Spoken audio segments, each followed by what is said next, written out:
Magandang araw mga kapuso. Ito po ang mga ganap na dapat po natin abangan mamaya dito lamang po sa Binibining Marikit.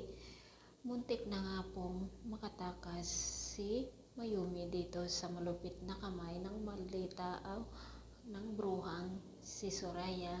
Ngunit nahabol siya ng mga tauhan nito mga kapuso. At dito iginapos na naman si Mayumi at pinahirapan siya ng todo nitong walang hiya at walang konsensya na si Soraya. Samantala mga kapuso, sa pag-uusap naman ni Ikit at Sofia, ipinangako nga ni Sofia na tutulungan niya itong si Ikit dito sa kanyang kaso.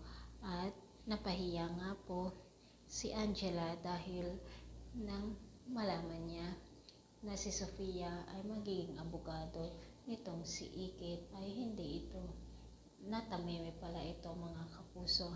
Samantala sinisiraan nga naman ni Soraya si Ikit dito sa daddy ni Mateo, ngunit sana hindi maniwala itong matanda mga kapuso.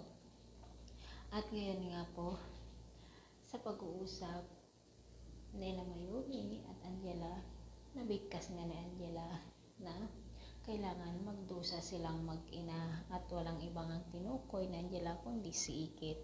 At dito nga po mga kapusong malalaman ni Mayumi na si Ikit ang kanyang hinahanap o ang kanyang matagal nang hinahanap na anak. Mga kapuso, may pagtingin nga si Mateo dito kay Ikit at nagsiselos naman itong si Drew at gagawa nga naman ng paraan si Drew para sa ganun ay magkalayo ang loob ng bawat isa. Abangan po natin ang mga kapanapanabik na ganap. Ito lamang po sa Binibining Marikit.